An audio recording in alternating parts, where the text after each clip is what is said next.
Rocking star Yash ಕೀರ್ತಿ ದಿನದಿಂದ ದಿನಕ್ಕೆ ಹೆಚ್ಚಾಗ್ತಿದೆ. PAN India star ಇದೀಗ ಪ್ಯಾನ್ ವರ್ಲ್ಡ್ ಸ್ಟಾರ್ ಆಗೋಕೆ ಹೊರಟಿದ್ದಾರೆ. ಅದೇ ರೀತಿ ಯಶ್ ಚಿಕ್ಕಮ್ಮನ ಮಗಳು ದೀಪಿಕಾ ದಾಸ್ ಕೂಡ ಕನ್ನಡ ಫಿಲ್ಮ್ ಇಂಡಸ್ಟ್ರಿಯಲ್ಲಿ ಸಾಕಷ್ಟು ಹೆಸರು ಮಾಡಿದ್ದಾರೆ. ನಾಗಿಣಿ ಸೀರಿಯಲ್ ಹಾಗೂ ಬಿಗ್ ಬಾಸ್ ಮೂಲಕ ಬಹಳಷ್ಟು ಅಭಿಮಾನಿಗಳನ್ನ ಕೂಡ ಸಂಪಾದಿಸಿದ್ದಾರೆ. ಹೀಗಿದ್ರೂ ಕೂಡ ಯಾವತ್ತೂ ದೀಪಿಕಾ ದಾಸ್ ಯಶ್ ಹೆಸರನ್ನ ಎಲ್ಲೂ ಬಳಸಿಕೊಂಡಿಲ್ಲ. ಯಶ್ ತಂಗಿ ಅಂತ ಎಲ್ಲೂ ಹೇಳಿಕೊಂಡಿಲ್ಲ. ಸ್ವಂತ ದೊಡ್ಡಮ್ಮನ ಮಗನೇ ಆಗಿದ್ರು ಯಶ್ ಹೆಸರನ್ನ ಅಥವಾ ಅವರ ಪಾಪ್ಯುಲಾರಿಟಿಯನ್ನ ತನ್ನ ಕರಿಯರ್ ಬಿಲ್ಡ್ ಮಾಡೋದಿಕ್ಕೆ ಯಾವತ್ತೂ ಬಳಸಿಕೊಂಡಿಲ್ಲ. ಯಾಕೆ? ಜಗಳ ಆಗಿದ್ಯಾ? ಇಬ್ಬರ ಮಧ್ಯೆ ಏನಾದ್ರೂ ವೈಮನಸ್ಸು ಇದೆಯಾ ಅನ್ನೋ ಪ್ರಶ್ನೆ ಎಲ್ಲರನ್ನೂ ಕಾಡ್ತಿತ್ತು.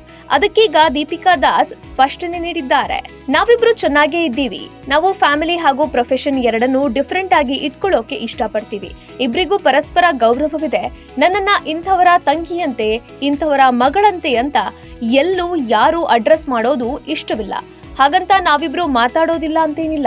ನಾನೇನಾದ್ರೂ ಒಳ್ಳೆ ಶೋಸ್ ಮಾಡಿದ್ರೆ, ಕೆಲಸ ಮಾಡಿದ್ರೆ ಯಶ್ ಅವರು ಪ್ರಶಂಸೆ ನೀಡ್ತಾರೆ, ನನ್ನನ್ನ ಹೊಗಳ್ತಾರೆ. ಬಟ್ ಎಲ್ಲೂ ಕೂಡ ನಾವಿದನ್ನ ಪಬ್ಲಿಕ್ ಮಾಡ್ಕೊಳ್ಳೋಕೆ ಇಷ್ಟಪಡೋದಿಲ್ಲ ಅಂತ ಸಂದರ್ಶನವೊಂದರಲ್ಲಿ ದೀಪಿಕಾ ಹೇಳಿದ್ದಾರೆ.